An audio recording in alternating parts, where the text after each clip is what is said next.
Вітаю, друзі. Ну що, давайте говорити про важливе. Куди рухається країна? Які перспективи у нас попереду? Хто і куди, і для чого нас веде, і хто зацікавлений в якому результаті? Про все це та інше будемо говорити з фаховим політологом, який з'являється на цьому каналі ввечері кожної п'ятниці вже протягом декількох років.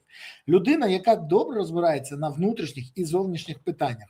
Сьогодні з нами Олег Саакян. Олеже, вітаю. Радий бачити і чути. Вітаю нашу аудиторію. Дивись, попри гучні заяви, що українських політиків, що на полі боя вже бачимо перелом, в Європі трохи обережніше ставляться до цього питання. Говорити про перелом у війні в Україні зарано, а РФ готується до нападу на країни НАТО, вважають генералітет Бундесверу. Про це пише Deutsche Welle. При цьому в ЄС говорять, що новини з фронту зміцнюють надії на те, що Україна знову зможе отримати перевагу на полі бою і ще сильніше протистояти Росії. Але поки що таку оцінку давати передчасно. Європейці відверто кажуть, що головне питання – це провал мобілізації в Україні, яку, на жаль, не хоче виправляти влада, а саме Верховний Головнокомандувач. На цьому наполягають і звертають увагу на те, що, наприклад, очільник Генштабу Гнатов чесно каже, демобілізації не буде, бо темпи мобілізації вкрай погані.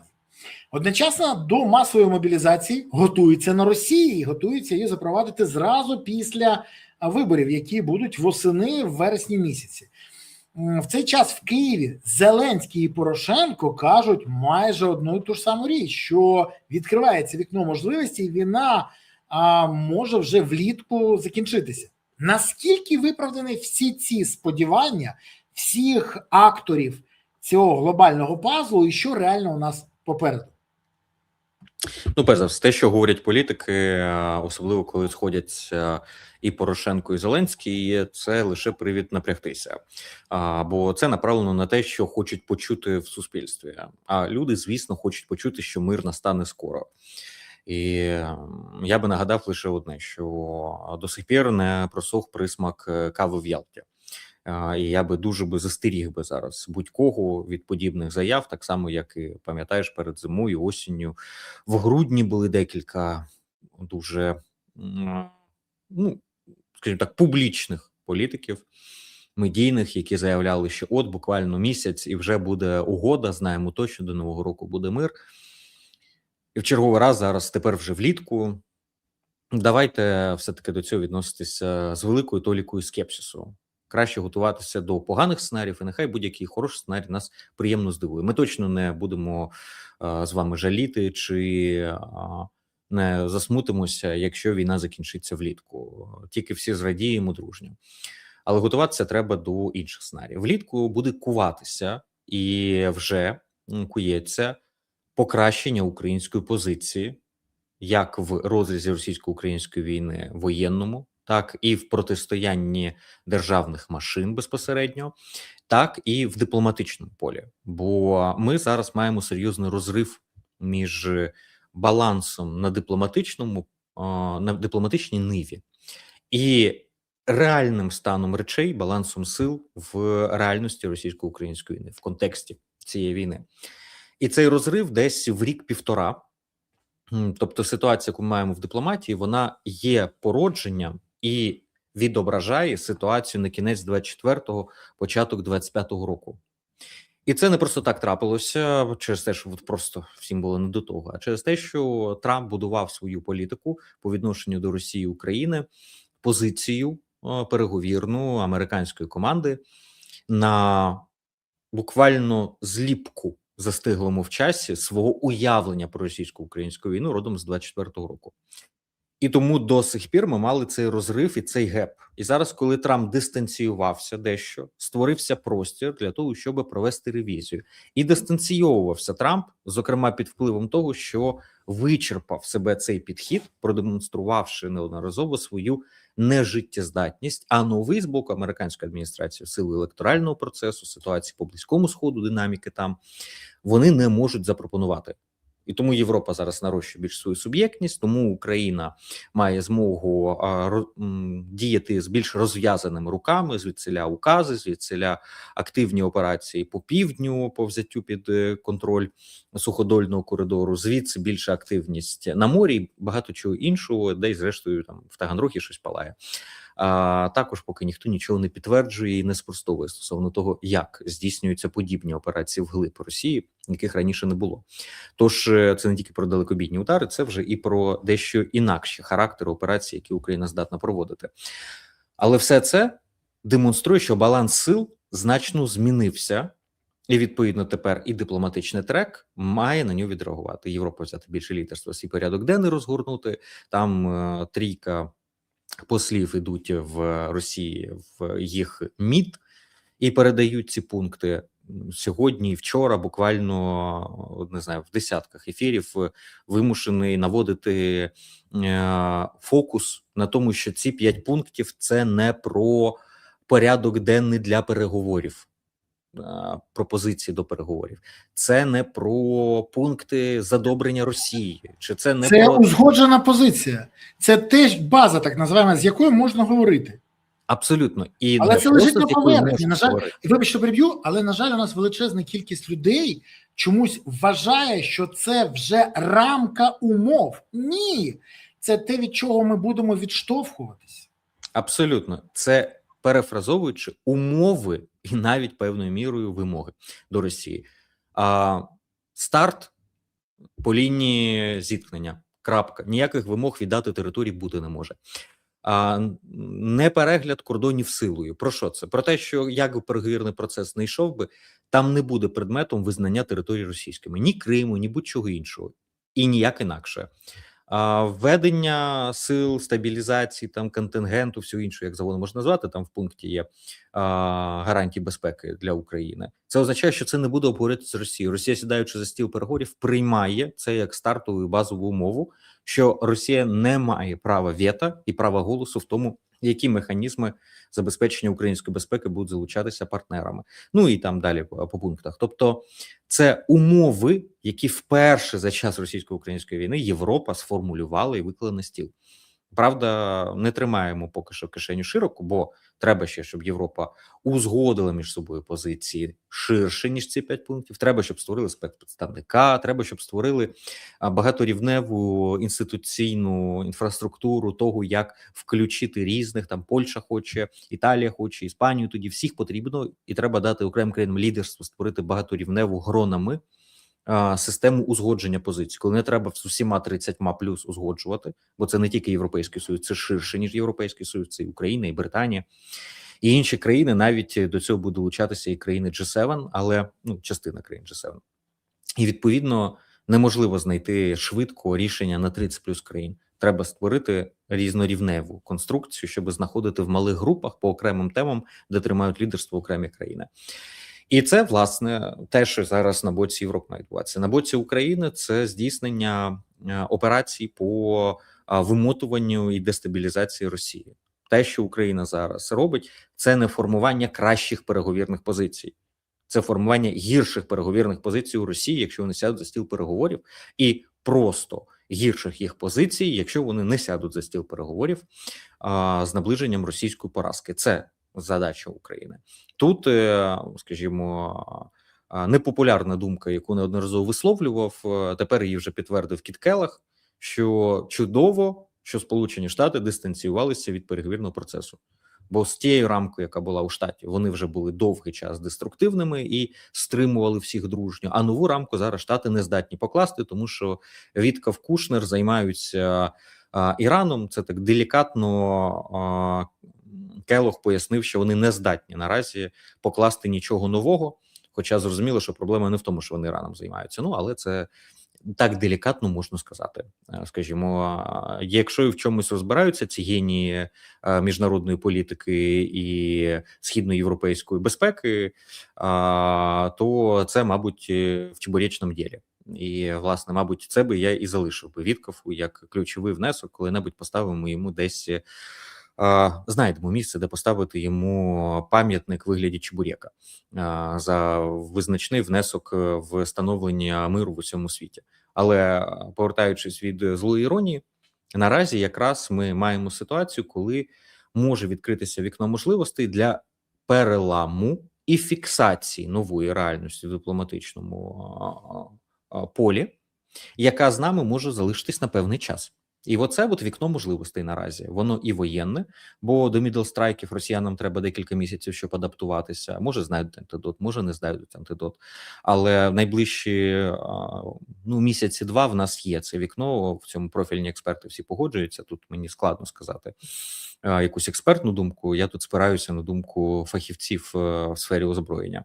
Для мене вона така оцінка видається достатньо логічною, виходячи з досвіду російсько-української війни і динаміки технологічного процесу в ній, хвиль, якими це відбувається. З іншого боку, дипломатична через те, що вибори в Сполучених Штатах, і от воно накладається це вікно. А там же ще і Китай, і світ пов'язано з Іраном, Перською затокою, верніше Армузькою протокою, Перською затокою, і з Тайванем. І місцевими виборами на Тайвані наприкінці листопада. От все сходиться до того, що в нас від 2 до 5 місяців в різних площинах є вікно, в яке як бульйон все буде бурліти і буде все дуже швидко змінюватись. Єдине, що ти забув сказати, я просто знаю, що ти знаєш про це, але забув, що треба враховувати і чорних лебедей, які можуть прилетіти, при тому, на жаль, не лише до Росії, а й до нас. І це треба теж дуже ретельно прораховувати. Бо, скажімо так, деякі моменти можуть дуже нестабільно повпливати, які, і так в Україні внутрішня політика нестабільна, ще більше дестабілізувати. До речі, наші європейські партнери, з якими я говорив, кажуть, у вас назовні краще, ніж всередині. І вони кажуть, що ми розуміємо, що назовні це якраз залежить від Збройних сил, в першу чергу, від командування, від виконавців, звичайних солдат, офіцерів. Але от не вирішення проблем всередині, а не відмова від вирішення проблем і їх величезна кількість, яка накопичує, дестабілізують ситуацію. Це величезна загроза. На жаль, це після Естонії було сказано, на жаль, при всіх розмовах ваша влада вже багато років не чує цього і не хоче цим займатися. Але це окрема історія, ми про неї поговоримо трохи пізніше. Скажи мені, будь ласка, європейські лідери мають же намір скористатися зустрічами з президентом Сполучених Штатів Дональдом Трампом на саміті J7. І вони, до речі, це не приховують, щоб залучити його до планів щодо сприяння новим мирним переговорам між Росією та Україною. За словами джерел обізнаних ситуацій, європейські лідери мають намір не просто використати, а переговорити з Трампом наступного тижня, щоб просувати свої плани щодо мирних переговорів між Росією і Україною. Але це чи можливо це? І чому сьогодні все більше країн кажуть, що щоб їх залучали до переговорів, але не хочуть брати на себе відповідальність або давати якісь безпекові гарантії? Учасниками переговорів хочуть бути, а брати долю відповідальності не дуже. І поки ти не відповів, я хочу звернутися до наших глядачів. Друзі, от я уважно зараз подивився, напишіть, звідки ви дивитесь. Якщо вам це не претить, напишіть, з якого міста, селища, країни, області, району, регіону ви зараз спостерігаєте за нашою дискусією з Олегом. Напишіть, будь ласка, звідки ви спостерігаєте, куди вас закинула доля, де ви чекаєте або наближаєте перемогу. Пишіть, це важливо. От зараз вже написав Київ, Черкаси, Дніпро, Харків, Волинь, Ірландія, Дублін, Бориспіль, Харків, Латвія, Італія. Гарний ефір, чудова аналітика в Берези і Саакяну. Це нормально. Кам'янець-Подільський, Дніпро, Полтава, Барселона, Ола Барка. Ще пам'ятаю. Зі Львова, Нідерланди, Париж, Миколаїв, Тай, Львів. Між Таєм і Львовом українці всюди є. Пишіть, звідки ви дивитесь. Не забувайте, будь ласка, що поставити вподобайки. Це дуже важливо, дуже важливо. А ще в описі цього відео знайдіть посилання на Олега Саакяна. Тицяйте на нього, на його канал і підписуйтесь. Бо поки всі інші пишуть, він відповідає. І знати будете значно більше. Дякую. Олеже, так скажи мені, будь ласка, наскільки реально те, що планують європейці, бо вони орієнтуються на вибори, які незабаром повинні бути в Штатах, і потрібні бонуси з цього, які може отримати Трамп. А чому, наприклад, Польща і Італія почали вимагати, але не хочуть брати на себе якусь долю відповідальності? Що ти можеш сказати про це? Ну, це дуже пов'язані, до речі, питання. Не дарма ти їх поставив поруч. Але їх треба розкрити трішки поокремішно для того, щоб продемонструвати цю якраз пов'язаність. Говорячи про Трампа, я думаю, що G7 стане таким собі майданчиком для геополітичного екзорцизму. Бо там виганятимуть дух Анкоріджа із престарілого мальчика. І цей дух Анкоріджа, він про що? Про асиметричність поступок з боку України, вимоги до України поступитися територіями для того, щоб Росія відмовилась від агресивних амбіцій. З якими там модальностями, в якому пакеті, як це узгоджувалося з позицією Росії, позицією Штатів, як це Росія пропонувала, з чим Трамп на словах погодився, чим не погодився. Я певен, що Трамп нічого не підписував, і я на 100% переконаний, що ніякого залізного так Сполучені Штати не давали Путіну. Бо в такому випадку ситуація розвивалася б дещо інакше, і у Росії була б можливість і потрясти документами, там і що ще продемонструвати, і говорити про конкретику. Але вони залишаються в моменті духу Анкоріджу. Не анкоріджські домовленості, ні угоди анкоріджські, а дух Анкоріджу. Бо за російськими лікалами це мало стати таким собі пактом Молотова-Ріббентропа тільки в 21 столітті по поділу Європи, перш за все, через розділ України. Так само, як Польщу свого часу поділили, але це розділило де-факто Європу, і протоколами прихованими було розписано шахматку по тому, як розподіляються зони впливу по іншим країнам, а поділ Польщі мав стати закріпленням цього акту, коли спільний злочин кров'ю скріплює виконання цих домовленостей. І в цьому випадку в Анкоріджі росіяни розігрували рівно таку саму історію. Інша справа, що Штати не готові були йти до кінця на це. Раз, два, Україна не готова була поступатися і прийняти під козирьок, бо Штати не могли до кінця піти. Чому? Тому що їм потрібно, щоб Україна цей крок зробила, сама відмовилася. Бо у випадку Польщі 20-го століття в них не було можливості нічого зробити. А у випадку України 21-го століття України були можливості, про які Трамп не особливо усвідомлював, але його команда розуміла. І друге, це якраз можливості України, а по-третє, Європа, яка цього не сприйняла. І от зараз G7 буде переконувати Трампа, що треба злізти з дохлої кобили Анкоріджа, яку весь час тягає Путін і якою буде і далі вимотувати Трампа, і перегорнути порядок денний. Для цього необхідно віддати лідерство Європі, узгоджено зі Штатами, сконцентруватися на виборчій кампанії. Європа скаже, що Трамп молодець, Трамп чудовий, і все завдяки Трампу тільки відбувається. Це дасть бали для республіканців на виборах, принаймні зменшить ризики того, що російсько-українська війна може стати джерелом негативу і від'ємним показником для Трампа на виборах, а Європа в цей момент відійде від Анкоріджу і перегорне цю сторінку. І тоді Росія буде стояти перед вибором. Згадувати дух Анкоріджа, ну це буде як згадувати позавчорашній день. А вже всі визнають, що він вивітрився, геть, згнали його, екзорцисти попрацювали. А на зміну цьому буде якийсь новий дух, не дух, душок, щось нове, те, що ми бачимо зараз вже пролог чого в 5 пунктах. І зрозуміло, що в основі цього не тільки ідея зігнати Анкорідж, але ідея базова європейської безпеки, яка має прийти на заміну опісля російсько-української війни. Бо російсько-українська війна фактично створює прецеденти, на яких вона будуватиметься і в яких безпекових умовах, яким буде, говорячи про всі мову, безпекове середовище, в якому вона формуватиметься, ця система. І тому це діалог про європейську систему безпеки. І саме через це країни середньої ланки Європи хочуть бути частиною цього діалогу. Бо це не про переговори російсько-українські. Виключно. Це лише один розріз ширшої проблеми архітектури безпеки Європи. І вони не хочуть бути статістами в цьому. Але тут біда. Для того, щоб бути не статістами, треба вкладатися по-серйозному і ризикувати.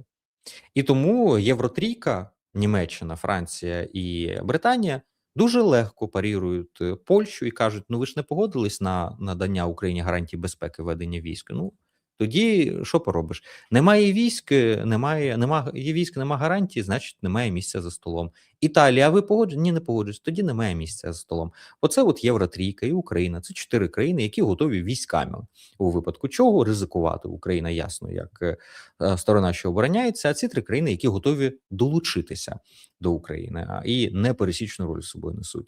Далі буде контур країн, які не готові надсилати війська, наприклад, але країни, які готові посилювати зброєву тощо. І зрозуміло, що тут має бути цих декілька контурів. Але хочеться ж бути першими, а Польща вкрай ревнісно відноситься до питань східноєвропейської політики і безпеки. Вони ж вже виросли геополітично, вони економічно виросли, вони геобезпеку виросли, армію піднаростили. І відповідно тепер стрибають, що а чому це нас не садять за стіл дорослих? Чому це ми тут в підлітковому столі знаходимося і до нас заходять тільки перевірити, чи все добре, чи не добре, і далі знову за дверима закриваються і там вирішують.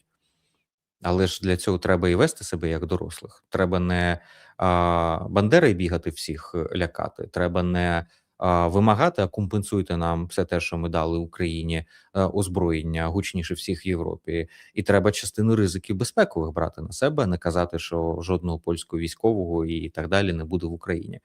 Ну, тоді так. Тоді ви лідери. А тим паче, оскільки це молода геополітична сила, то від неї очікують більшого лідерства навіть, ніж від старих демократій. А виходить так, що умовна Польща хоче бути за столом переговорів і мати такий самий пакет акцій, як всі інші, але при цьому хоче і на велосипеді покататися, і рибку з'їсти. Ти знаєш, це у нас дуже люблять одночасно і перше, і друге, і бажано, щоб ще й подякували. І за чужий рахунок. А? І за чужий рахунок. 100%. А ще щоб переназвали підрозділ по-іншому. Якось так це так не буває. Треба щось обирати. Друзі, я дякую вам, що ви були активні. І от тут знову перше з'являється Кіровоград. А це де? Я знаю, що там є Кропивницький. А Кіровоград де? Чи це на Російщині? Там є Кіровоград, до речі, і досі. Кірова хоча вбили в 30-х роках минулого сторіччя і назвали на честь нього. Якщо я не помиляюсь, Кіровоград залишився тільки в оповіданнях Жадана. А так, Кропивницький. Так от, Рівне, Румунія, Харків, Львів, Анди. Я вибачаюсь, а з якого боку Анд? І переход там через Анди буває різний. Бориспіль, Малін, вітання Житомира, Лубни. Борислав не разу назвав Румунію, де тільки що назвав. Одеса. В общем, дякую. Загалом дякую, що пишете, що ставите вподобайки, що активні, що не пасивні. Пасивних нам вистачає, нам активні потрібні, бо країну відбудувати варто з тими, хто активний.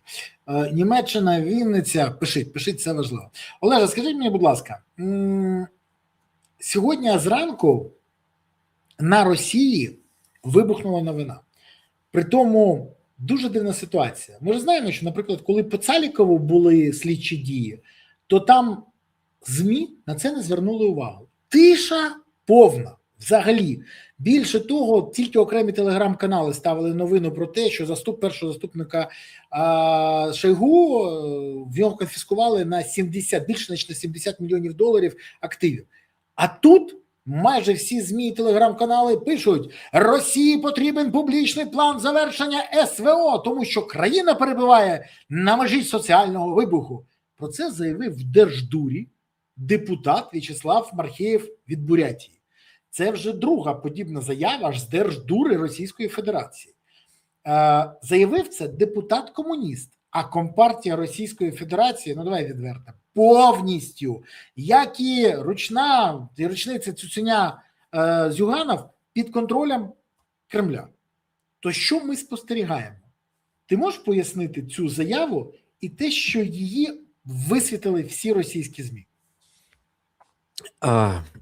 Я думаю, що в Росії тестують, як сприймаються настрої з приводу того, що ситуація може бути геть не Саме такою, для цього і охоплення намагаються отримати. уявлялося, і відповідно, що вони роблять? Вони роблять гучний застріл, дають максимально йому охоплення, і потім різко згортають. Так само, як зі статтею було, і що там Росія завжди розвивається тільки після поразок. Її опублікували, вона розлетілася, а потім її видалили взагалі, і згадки про неї почали чистити. Але отримали інформаційний вибух, зняли зріз реагування, потім сидять собі головастики зі штучним інтелектом і обробляють це, перевіряючи ті гіпотези, які лежали в основі, і калібруючи кроки, які потрібно робити. Умовна команда Кірієнка. Це, по-перше, їх по профілю, а по-друге, це і дуже нагадує якраз стиль роботи його персонажів. Тому і тут. Ясно, що комуністи нічого не будуть казати без узгодження з режимом в цілому. Вони є частиною цього режиму, невід'ємною, і без узгодження з Кремля не будуть цього робити. Але скажу, можливо, таку напівконспірологічну, інтуїтивну річ. Вона, звісно, має під собою певне підґрунтя, я її можу раціоналізувати, але чесно зізнаюся, що вона носить скоріше інтуїтивний характер. Таке враження, що різні групи в Кремлі почали реалізовувати дещо різну інформаційну політику і прощупувати різні варіанти. Це може бути як узгоджена гра. Давайте диверсифікуємось і давайте подивимось і актуалізуємо спікерів різними голосами, різними тезами на різні цільові аудиторії. Тобто вони починають сегментувати поле, розуміючи, що воно вже розповзається. Гомогенність оцієї підтримки війни фрагментувалася, і відповідно вони виводять кишенькових опозиційних лідерів, які тепер критикують, що треба не так вести війну, а жорсткіше, інших треба не так, а йти домовлятися про мир, але вони сходяться на спільній ідеологічній базі, що війна виправдана, що її треба було розпочинати, що її треба вести, але в тому, як діяти далі, вони розходяться. І це може бути як оболонка для того, щоб деякі групи всередині Кремля, а що таке Кремль, що таке вежа Кремля, так звані, це ніщо інше, як просто різні силові групи, які далі наростаються фінансовими мішками навколо себе, далі нарощуються медійними активами і іншими, там ФСБшники, ГРУшники, декілька груп, до речі, ФСБ орієнтованих, і у них у кожної є доступ к тілу Путіна, у когось більше, у когось менше, у когось ситуативно він збільшується, у когось зменшується ситуативно. У них усіх є силовий блок, у них усіх є фінансовий блок тощо. І таке враження, що це може бути або оболонкою для пояснення, що дивіться, ми прощупуємо, диверсифікуємось, а може бути і реальною підготовкою до того, що режиму необхідно мати запасні аеродроми. Але константою, як на мене, залишається те, що гомогенність фрагментується. Чи то керовано реагують на неї, чи то це вже не керований процес, в якому фрагментація і всередині Кремля, але фрагментація відбувається. І звідтіля ці заяви. Я не думаю, що це підготовка до того, що треба до миру готуватися, і відповідно від Путіна рознарядка пряма, і це вже весь корабель розвернувся в тому, що вони готують росіян до умовної поразки, яку треба продати як перемогу або хоча б як не поразку. Не думаю, що це узгоджена позиція всього режиму. Але те, що деякі групи це починають робити, як на мене, дуже очевидно. Ну, що я тобі можу сказати? Подивимось, єдине що, ти знаєш, в мене є відчуття, що це не тільки тестування, як суспільство зреагує, а те, наскільки на ці заяви зреагують зетніки. Це в першу чергу. Бо для російської влади вони є небезпечними. Вони є найагресивнішою, найагресивнішою середою, яка може себе повести дуже жорстко. Ми вже пам'ятаємо, що було в 22-му році, просто він трохи не дійшов до Москви. До речі, я тоді за нього вболівав, відверто.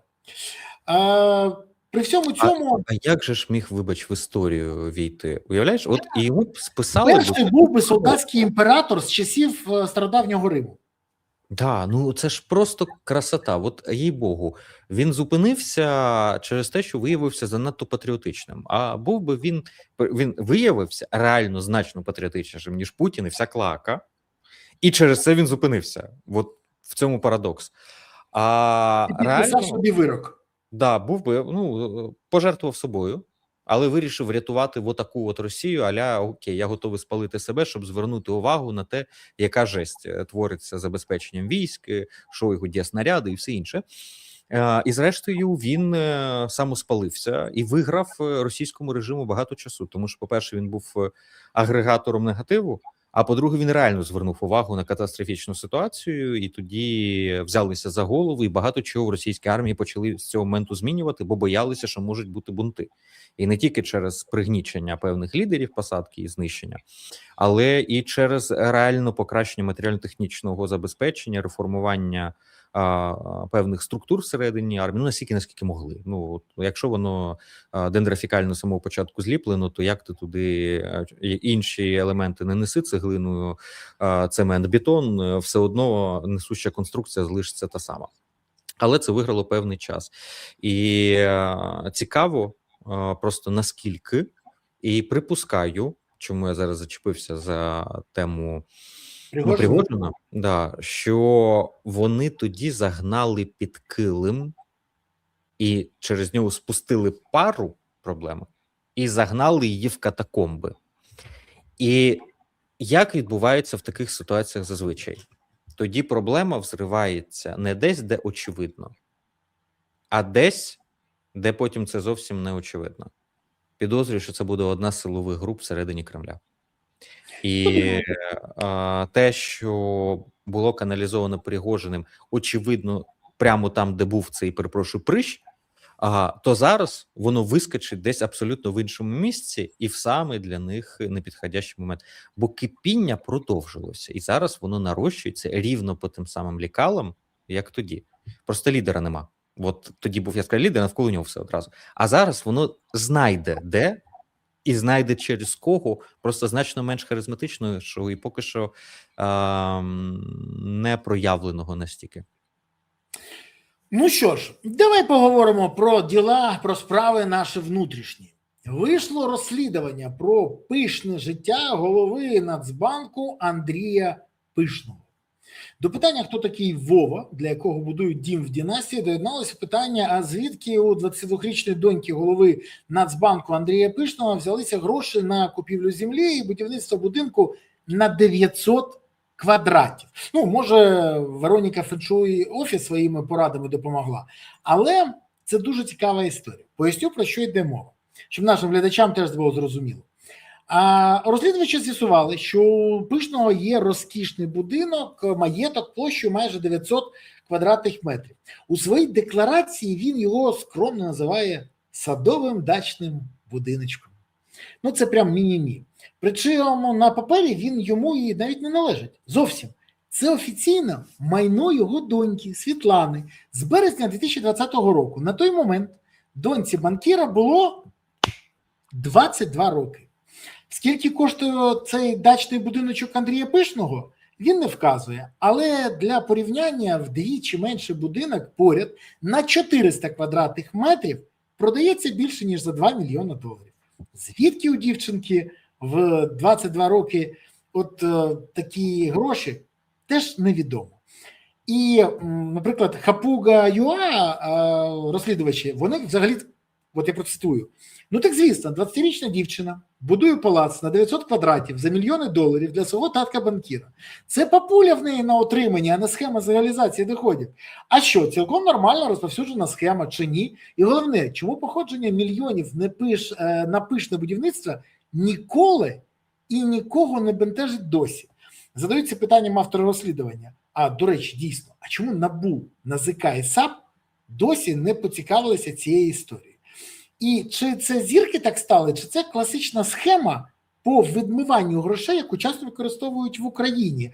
І коли подібну нерухомість оформлюють на дітей, у яких нема жодного доходу. І чи може бути головою Нацбанку та людина, яка замарана в схематозі по легалізації грошей, яку виявили в ухилянні від сплати податків, тому що земля на березі Дніпра оформлена великі території за 100 і 200 тисяч гривень, хоча коштує, як повідомляють журналісти, сотні тисяч доларів.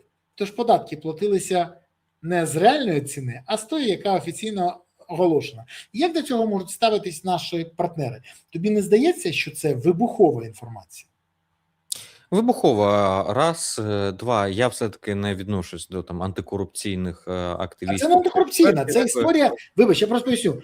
От дивись, він разом з Зеленським, разом з Свериденко і Марченко домовляється про фінансування з боку МВФ, а в обмін на це підіймають ціни на посилки для малозабезпечених. Відверто, давай чесно казати. Підіймають податки на OLX, його так і називають, податки на старі шкарпетки, підіймають умови, тобто створюють умови погані для тих, у кого і так не все гаразд з бюджетом. А він от так себе відчуває. Наскільки це морально, я навіть не хочу говорити. Питання в іншому. Як будуть ставитись до цього наші партнери? Бо вже починають ставити запитання. Дивись, чому я сказав про про антикорупційну складову? Тому що я от в неї якраз лізти не збираюсь, бо не є антикорупційним активістом, експертом тощо, і не хочу взагалі в ту сферу лізти. Для мене взагалі корупція – це такий товстий нальот іржі зверху на матеріалі. Я про матеріал, а не про іржу на ньому.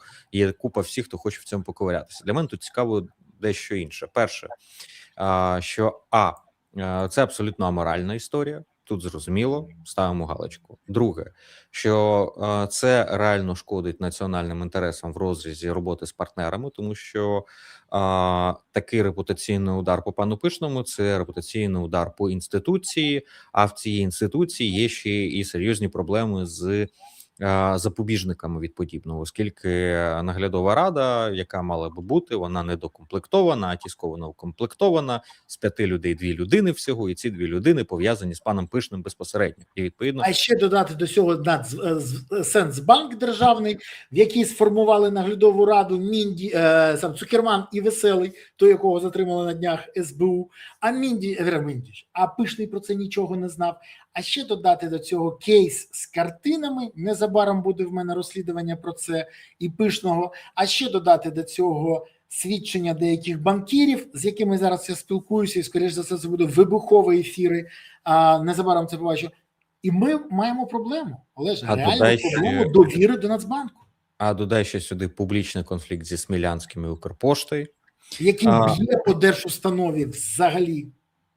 З тим, де Пишний звинувачує, що там проблеми з корпоративним управлінням, там всіма гріхами проблеми, а при цьому блокується створення власного банку Укрпоштою, але при цьому, наприклад, Нова Пошта отримала таку можливість ще раніше. Та збіг обставин. Ну що ти таке кажеш? Це зірочки так стали. А я нічого не стверджую. Я просто кажу, що... Як із донькою. До речі, будь ласка, вибач, друзі, а напишіть, поки Олежа відповідає, як ви вважаєте, це просто талановита донька чи зірки встали? Напишіть, зірки або талант. Ну, може, як хтось вважає, що корупція, напишіть, що корупція. Але ні, я не маю, навіть сумніву не маю. Це талановита донька, навколо якої стали зірки банківські. Ну, напишіть, будь ласка, що ви думаєте? Зірки, талант чи корупція? Пишіть. Олеж, вибач, будь ласка. Ну, от диви, я там доньку якраз не буду чіпати, в якому розрізі. Не треба. Це відповідальність. Це не ти чіпаєш, її батько на неї все оформить. Це відповідальність батьків, що вони вмішують дітей. Якраз я вважаю, що діти не мають нести жодної відповідальності, але коли батьки самі замішують в подібних історіях, то тоді, відповідно, це стає публічним надбанням, і тоді це потребує публічного роз'яснення. Можливо, там все якраз прозоро, чудово і ніяким чином не пов'язано з корупцією, але це потрібно довести, тому що виглядає все це дуже дурно, а на тлі всіх інших співпадінь все виглядає так, як в тому скетчі старому Рафік сам прийшов, і Рафік сам сказав: папа, я ні в чому не виноват.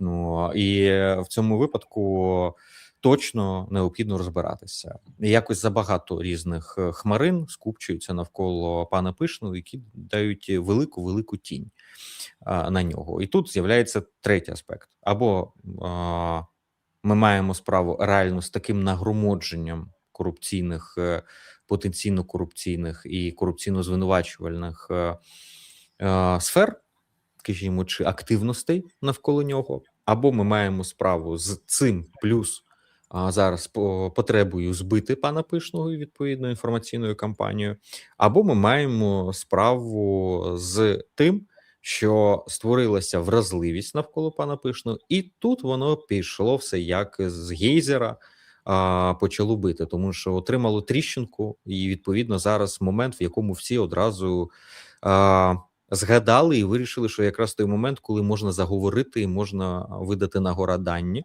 бо під ним захиталося крісло. Але я думаю, що тут присутні просто всі ці фактори. І крісло захиталося, і зацікавлених осіб багато, і реально приводів пан Пишний надавав купу для того, щоб ним зацікавилися, в тому числі і антикорупційні інституції. Тож будемо спостерігати, хто там дійсно талановитий, кому просто пощастило і в лото виграв, а хто, можливо, вирішив, що він найхитріший в лісі звір.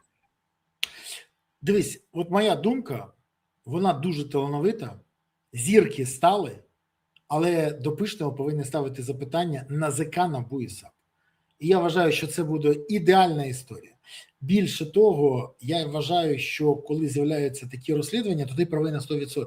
Тому що після того, як це вибухнуло, до мене прибігли, я тобі відверто кажу, майже десяток людей з кейсами про Пишного. Я всіх ставлю одне те ж саме запитання.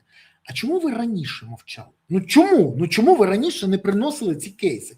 Бо кожен кейс, я тобі гарантую, вибуховий. Я зараз верифікую документи, я зараз займаюся цим, перевіряю інформацію. Але кожен раз я чув одне те ж саме. Тоді було ризиковано. А зараз ми бачимо, що вже можна казати. На жаль, у нас дуже часто можна казати, дуже запізно відбувається. Уяви собі, скільки таких матеріалів і кейсів ще по іншим всередині влади. І що буде відбуватися в момент, коли по черговому з них або по черговій почне хитатися крісло. Люди, звісно, у нас не злопам'ятні. Ми, до речі, дуже відходчиві українці. Це в нашій культурі. Інакше просто не вижили би в умовах відсутності державності на наших теренах. Так сформувалася наша культура і адаптація до умов. Але це не заперечує того, що у нас у всіх хороша пам'ять. Принаймні у значної кількості з нас. І я певен, що багато хто тримає різні матеріали, записує в блокноті, щоб не забути, скердує документи, тому що на момент X. І от, судячи з усього, ми потрапляємо зараз в той коридор часовий, в якому таких моментів X буде з конкретними прізвищами. Я думаю, що Пишний – це не останній скандал цьогорічний, який буде йти саме по такому ж лекалу, бо в повітрі зависло, бо це, як би так сказати, амортизувалося на рівні режиму, на рівні інституційної рамки і кадрової рамки нинішня владна модель. І воно починає рватися, і починає рватися зсередини. І частина тих, хто прибігає з матеріалами, це не люди, які десь там сиділи, спостерігали. Це значна частина людей, які були всередині, і які терпіли, і які знаходять зараз вікно можливостей для того, щоб воно надірвалося, значить, нарешті. Можна зараз дати цьому хід. І я думаю, що це мало б бути дуже показовим зараз для влади, і варто було б задуматись. Ти знаєш, мене в цій історії є один момент, який відверто лякає. Я чесно це кажу. Я просто не уявляв, що по Пишному є така кількість кейсів, і мені здається, що через деякий час історія з Веронікою Феншуй Офіс і династією нам буде здаватися дитячими іграшками. Тому що цинізм людей, які, потрапивши на ці посади під час війни, використовували можливості виключно в особистих інтересах, а не для того, щоб країну рятувати і щоб допомагати країні вистояти, цей цинізм мене просто розриває. Це відверто. Я ж бачив багато чого. Ти ж розумієш, в моєму житті я був очільником 2 комісій Верховної Ради, одна з яких була про напади на Катю Гандзюк і атаки на громадських активістів. Я бачив багато чого. Але те, що я бачу зараз, мене відверто розриває.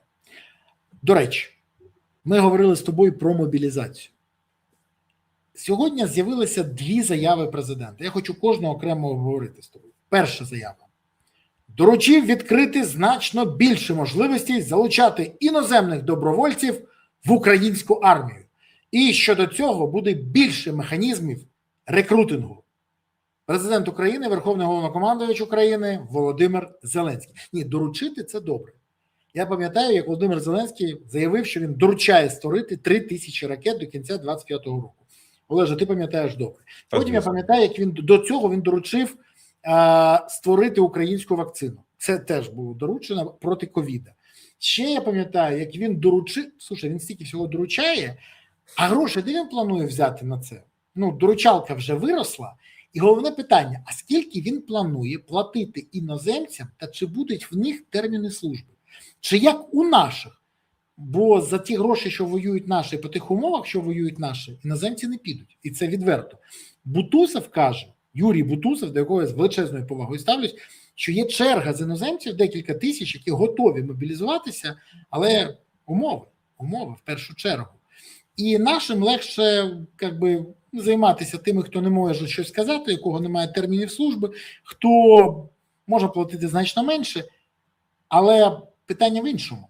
Сьогодні військові після цього до мене звернулися і кажуть, а якщо їм будуть платити більше, то на підставі чого? З якого переляку? І це ж викличе питання у наших військових теж. Бо чому вони повинні воювати за, наприклад, 100 тисяч, а іноземець повинен воювати за 400 тисяч? Це так, умовно. Скажи мені, будь ласка, тобі не здається, що це не дуже, як би так пом'якше сказати, не дуже адекватно? До речі, міністр оборони Федоров ще пішов далі. Мені взагалі здається, що вони всі хочуть підняти планку ще більше і більше. Бо він каже, от зараз підвантажиться, я сподіваюся. Не вантажиться. Це заява Федорова. Це заява Федорова. Це взагалі все окей в його світогляді? Скажи мені, будь ласка. І що ми бачимо? Це піар, тотальні обіцянки при сподіванні, що війна от-от закінчиться і не треба буде цього виконувати? Чи ми спостерігаємо просто абсолютно абсурдні обіцянки, які будуть наслідки потім мати демотиваційні в армії?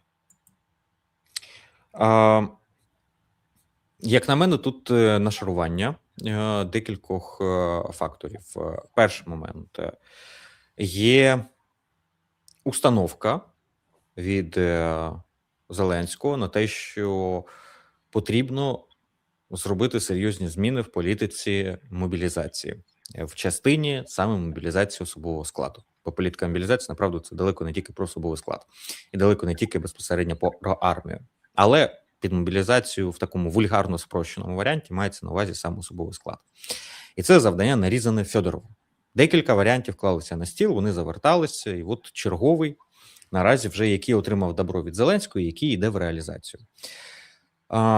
Вихідні умови, судячи з того, що покладено на стіл, це не змінювати принципово мобілізацію, не змінювати основ і суті, але змінити певні механізми і змінити, ну, скажімо так, зробити людське обличчя і осучаснити механізми мобілізації, не змінюючи її по суті. Під це випрацьований була пропозиція командою Федорова.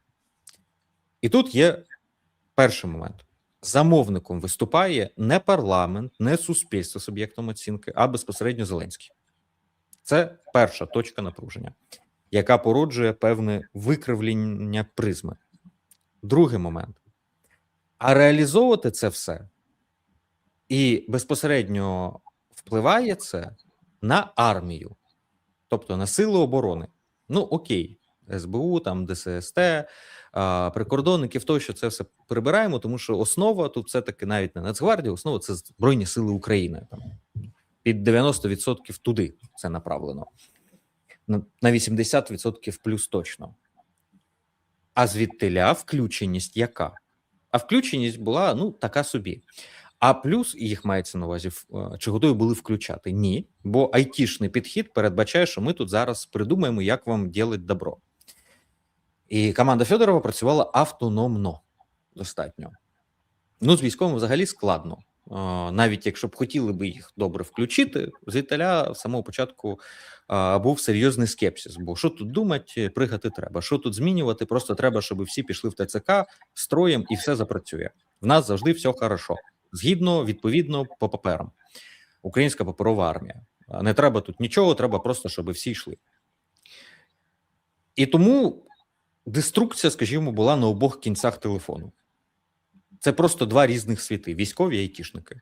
Абсолютно різним мовам, абсолютно різними підходами. Тут нашаровується третій момент. Ну не тільки ж з ними, але і з парламентом особливо не працювали. Не те, щоб парламент був в захваті з тим, щоб брати відповідальність на себе за мобілізаційні процеси і зміни в них, бо тут позитиву мало буде, а токсичності просто хоч відбавляй. Але тим не менш парламенту все одно це приймати, всі ці норми. І тому потрібна його включеність. І парламент так чи інакше необхідно було правильними конструкціями включати. Ну, там є своя спайка з військовими. І, відповідно, створюється третій контур конфлікту. Парламент, який також скоріше налаштований скептично до таких ініціатив, ніж готовий підтримати. Збройні сили, Генштаб скептично, парламент скептично, в уряді Федоров за це відповідає, начальник в нього Зеленський, а не уряд. Мається на увазі прем'єр-міністр. Є реальна проблема з контрактуванням іноземців. У держави це не пріоритет. На словах пріоритет, а в реальності своїм коштом добирайтеся, своїм коштом забезпечуйте. Слава Богу, не так давно була змінена норма, і то тільки вона пройшла, коли вона торкнулася ще і менеджменту великих корпорацій і так далі. Коротше, вона запакована в пакеті змін, які самі по собі не проходили, а лише ця норма одна з десятка норм всередині пакетної зміни, яка дозволила іноземцям виводити гроші за кордон. Ну, ті, хто стикалися, знають, що з України зараз перерахувати гроші за кордон майже нереально. А це там за освіту, за медичні, там інші є декілька вікон можливостей, але от зарплату, яку отримує, наприклад, там доброволець з, не знаю, Камеруна, або з Аргентини, або з Колумбії, або ще звідкись, який воює в Збройних силах України, він свою зарплату родині не може переслати. Вона в нього накопичується в гривні в Україні. І далі були всякі різні обхідні шляхи, криптовалюти тощо, тобто всякі сірі зони. Чим займатися штурмовик, ну явно там особливо не буде. І часу в нього нема, і думати він над цим не буде, а для багатьох з них мотивація їхати в Україну – це гроші, які вони можуть забезпечити власній родині. А виходить, що вони не могли надсилати. Слава Богу, це змінили принаймні. І от Федоров підходить до того, що треба це змінити, і це стає частиною цієї загальної рамки, де підтримки ніякої нема, і де рішення вигадуються виключно в своєму колективі, базуючись на певній аналітиці, яку витягують через опосередковані методи дослідження, і від там взаємодії з ексклюзивним колом стейкхолдерів, ексклюзивним колом організацій експертних там структур. І тоді це відбувається в такій собі ехокамері. І на виході ми маємо до 50% мають бути іноземцями. Звучить чудово. А чому до 50, а не до 60, а не до 40? А як це зробити? А що буде змінено під це? А чому зараз їх не під 50%? А яка мотивація, окрім грошей, в них має бути? А який механізм мають задіяти? А як зробити так, щоб добровольців, які їдуть мобілізовуватись в Україну, їх просто росіяни не вбивали ще там на місці за допомогою картелей? На це відповідь є в рамках цієї ініціативи. А це одна з ключових проблем, з якою стикаються при рекрутингі в певних країнах бійців в Україну. А квитки хто буде купувати на рейс? А який буде ліміт по купівлі квитків? Зараз це все забезпечується буквально волонтерськи, збираючи гроші з пересічних українців, з бізнесу, які готові вкладатися в це. Ледь не до певних схем. Не буду зараз тут йти в деталі, але навколо цього вже ціла інфраструктура виросла, яким чином в цій сірій зоні забезпечити, тим не менш, можливість підрозділам мати іноземних добровольців в своїх рядах. Тому заголовки класні. 50%. Хоча б 10 забезпечте і хоча б зніміть ті проблеми, які на сьогоднішній день заважають просто органічно поповнюватись цій кількості. Бо у нас так трапляється, що як держава тільки ставить якісь показники і кудись влазить щось робити, якось воно після цього все накривається мідним тазом. Може, хоча б інколи треба просто не заважати і зняти ті проблеми, які створені, і, можливо, навіть дати додаткові можливості просто тим, хто цим займається вже. Ну, але ладно, це так, про поезію вже навколо цієї теми. Я дуже скептично відношуся, коли намагаються дуже закапсульовано здійснити настільки важливі і настільки значимі реформи, в яких ми в кабінеті випрацюємо, ми з окремими особами поговоримо, і ми потім візьмемо. І я розумію логіку, чому так. Мені здається, я розумію. Хотіли компактно з наскоку внести в парламент і проголосувати, так як це відбувалося зазвичай з Мінцифри. Коли все це вноситься пакетно, цілий ряд законопроєктів, в один день реєструється, в цей же день голосується, і поки всі оговталися, вже все підписано. Але коли ти Мінцифри і ти генеруєш хороші новини, і всім подобається дія, всім подобається все, це прокатує. А коли це питання оборони, тема мобілізації, яка вкрай токсична, і тема, в якій це не додаток чи цифровізація, яка повністю в ваших руках, а сфера, в якій ви не єдиний стейкхолдер, і не ви є єдиним реалізатором цієї політики, бо ТЦК не підпорядковується Міністерству оборони, ТЦК підпорядковується сухопутним військам, то треба змінювати модель до того, як підходити до питання. Мені здається, було зроблено таку кількість помилок, що, дай Боже, щоб зараз реально рішення було прийнято, і щоб хоча б якісь позитивні зміни в цій царині відбулися. І тоді можна буде говорити про демобілізацію і про все інше. Але завершую, остання теза, як на мене, не вистачає чесності і сміливості в тому, щоб займатися, ну, щоб підійти до цієї теми комплексно. В усій цій ситуації це виглядає так, що просто не вистачає цих якостей навколо теми мобілізації, щоб до неї підійти по-серйозному. Ну і варто ще згадати, як був розформований легіон іноземний, варто згадати, як були демотивовані велика кількість військових іноземців, варто згадати про те, як вони потім, коли намагаються отримати громадянство, не можуть отримати громадянство. До речі, велика кількість з них готові далі жити в Україні і служити далі в Україні, якщо отримують громадянство. Можна згадати про проблему з командирами, які знають англійську, італійську, португальську, іспанську. Це величезна проблема. Але тут, до речі, пише пані Єлена Шинкаренко, Бутусов казав, не Бутузов, Бутусов, Юрій Бутусов, казав, що іноземці в його підрозділі воюють за ті ж самі гроші, як і наші військові, нащо перекручувати слова. Вони воювали, зараз їх кількість менше, вони хочуть іншу зарплатню. Бо росіяни, наприклад, платять значно більше, повірте. І це теж треба враховувати. Ми конкуруємо з ними, а чи можемо ми конкурувати з цим нафтовим монстром, це окрема історія. Ну і ще одне. Є ціна, яку назвав Федоров, він сказав 360-400 тисяч гривень. За ці гроші дійсно можемо набирати. Але цих грошей немає в бюджеті, їх не шукають. Це найгірше. Про це в мене в ефірі казав секретар Комітету Верховної Ради з оборони, розвідки і нацбезпеки Роман Костенко. І ще одне, він нагадує, що не треба забувати, що захищати свою батьківщину – це одна історія. А іноземці – це, м'яко кажучи, трохи інша. Бо перекупити іноземця теж можна. І це дуже важлива тема. Скажи, будь ласка, дуже коротке запитання, але ж воно пов'язано з цим першим. Мінімум 30 тисяч гривень у тилу, то середньому 300 тисяч гривень на передовій. Перші надбавки військовим мають почати виплачуватися вже в цьому році, в червні. Це заявив Зеленський теж. Але є нюанс. Депутати і від опозиції, і від влади визнають, що грошей на подібне підняття зарплат військовим немає. Немає. Про це кажуть всі вже, навіть ті, хто сьогодні є в монобільшості. Більше того, я навіть не хочу казати, але ну дійсно, переважна більшість грошей вже взагалі витрачена. Щось пішло на офіс президента, на кешбеки, єбачки, на Вовини тисячі, марнотратство. Але ж треба гроші. І якщо 30 тисяч ще й можна підняти до 30, з 20 тисяч до 30 тисяч, ми це розуміємо. Але якщо в 22-му році це було $1500, то зараз це $650 тисяч, ці саме 30 тисяч. Я, до речі, пам'ятаю, в 22-му році моя зарплатня ставила трохи менше 140 тисяч гривень.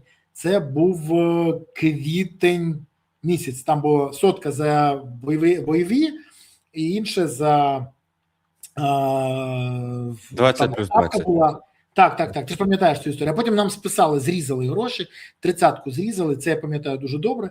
Але, скажи мені, будь ласка, то ці будуть 300 тисяч вже зараз, а звідки візьмуть ці гроші? Чи не станеться так, як сказав, коли пообіцяли демобілізацію, а потім виходить начальник Генштабу і каже, ну не буде її, неправда, не можна її зробити. То чи буде диво і візьмуть звідки гроші, чи знову ми бачимо черговий приступ популізму? А кого вважати штурмовиком в цьому випадку? Це також велике питання. Це окреме питання. ДШВ, штурмові війська, піхоту. А піхота НІК, яка сидить в окопі і тримає оборону. Піхота, яка йде в штурм, того, хто відбиває ворожий штурм, чи того, хто йде в атаку в штурм, тобто окремі штурмові операції чи ні. Ну, в мене багато питань, просто як це прикладним чином реалізувати. Хоча як ідея, зрозуміло, вона правильна абсолютно. Так само, як і з іноземцями. В теорії все дуже класно. Я дуже сподіваюся, що на це є відповіді у міністерства і команди, яка готувала цю реформу. Я думаю, все-таки вони над цим мали задумуватись і думаю, що вони мають значно більший об'єм даних і можуть ці питання сформулювати навіть конкретніше, ніж я. І сподіваюся, що все ж таки вони в них є. І сподіваюся, що ним ці питання будуть поставлені в парламенті, поставлені в рамках прийняття цих законодавчих норм, для того, щоб потім питання не вилізли боком, і, не дай Боже, в них немає відповіді на них. Раз. Два, з приводу грошей. Гроші, є певні переговори, є певні моменти, в яких шукаються зараз ці гроші з партнерами. Шукаються є. Фраза прозвучала в червні місяці. Ну, він же сам сказав. Партнери ставлять питання стосовно того, а куди зараз направлялися гроші в єбачки і проче. Це я можу прямо підтвердити, що частина партнерів ставить це питання, коли підіймають питання про грошове забезпечення для військових. Каже, ну так може ви якось цільовим чином будете використовувати гроші? І чому саме така пріоритизація? Поясніть, якщо ви розумієте, що потрібно буде зараз виплачувати. Чи є в червні гроші? Мені складно сказати. Я не знаю, звідки їх будуть брати, з яких частин. Тут я Роману Костенку довіряю в абсолюті. Він точно орієнтується значно краще в цих цифрах просто по профілю своєму, і тому що це зона його відповідальності, як народного депутата і їх комітету, який цим займається. Відповідно, тут, якщо він говорить, що грошей нема, то у мене нема жодних причин не довіряти цій інформації стосовно саме червня. З приводу самих виплат, скажу, можливо, як дуже непопулярну річ, але для того, щоб знайти гроші, потрібно ще й, можливо, провести аудит. І не тільки в цілому державних видатків, це перше, що необхідно, але і друге, а що в нас нині в силах оборони? Яка реальна кількість людей? Яка реальна кількість людей, які ефективно задіяні? А яка кількість тих, кого не списують, тому що списати не можна, рознарядка? Скільки тих, яких намобілізовували, яким в руки автомата просто дати не можна, не те, що довірити щось важливіше. Коротше кажучи, скільки в нас по колу всіх, доходячи до тих, хто в СЗЧ, але не поданий, і по кому просто гроші утримують інші люди, і багато інших моментів, можливо, варто задуматись не тільки над кількісними показниками зарплатні, але й над ефективністю і цільовим доходженням грошей, і тоді, можливо, з'являться додаткові гроші для того, щоб вони з'являлись саме в тих, кому вони необхідні, саме в тих, хто служить, саме в тих, хто здійснює безпосередні функції в лавах і силах оборони. Бо грошове забезпечення в 20 тисяч – це абсолютна ганьба, в 30 тисяч – це менш ганебно, але це також не вирішує проблеми. У бійця, у нього або у неї, у кого є родина, це не вирішує жодних питань, особливо, якщо живуть на зйомній квартирі. Якщо є одна-дві дитини, то крапка, все. Це гроші, яких недостатньо для того, щоб забезпечити базово необхідний рівень для родини, яка живе не те, що в Києві, а в обласному центрі. Да, можливо, для частини аудиторії зараз 30 тисяч звучить як велика зарплата, але для будь-якого обласного центру це не та зарплата, яка може підтримати родину в умовах, коли один з дорослих в родині відсутній 24/7. Ще і зі специфічними потребами він або вона, постійними армійськими. Бо необхідно то ліки купити, то техніку відремонтувати, то щось десь втратилося, промокло, порвалося, зіпсувалося тощо, і це все покривається зарплатні. Ну, ніхто нікуди і ніяким чином, звісно, що по цим дрібницям, скажімо, не буде там якісь рапорти писати і чекати по півроку, щоб, коротше, не буду зараз в деталі йти. Всі, я думаю, чудово розуміють цю специфіку. Тому така зарплатня – це є карикатурою. Всім чудово зрозуміло, що низька зарплата породила також цілу низку проблем всередині, які, можливо, також потрібно вивчити і зрозуміти, як можливо вирішити частину вже похідних проблем, які з'явилися внаслідок такого несистемного підходу до фінансового забезпечення сил оборони. Ну, що я можу тобі сказати? Дякую тобі за твої спокійні і виважені висновки, які повинні підштовхувати людей до роздумів, а владу до дій. І це дуже було б гарно, якщо б це стало дійсно таким посилом, не тільки рекомендованим, а й мотивуючим. Бо без порад, схоже, вони самі до цього не прийдуть.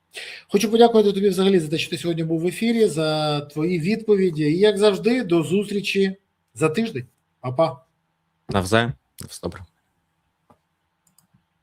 Друзі, дякую вам, що сьогодні були в ефірі. Дякую, що дивилися цей ефір. Дякую, що були з нами. І окрема подяка за те, що не забули поставити вподобайку, прокоментувати, поширити, підписатися. Ну і порадити наш канал всім, кому вважаєте потрібним. Дякую вам. Тримаємося, все буде Україна. Але головне, не забувайте, підтримуємо ЗСУ. Донатимо на ЗСУ, приєднуємо з ЗСУ, допомагаємо ЗСУ. Бо ЗСУ – це запорука того, що Україна є майбутнє. Тож, гуртуємо всі навколо потреб ЗСУ, щоб у України було гідне майбутнє. Дякую вам. Па-па.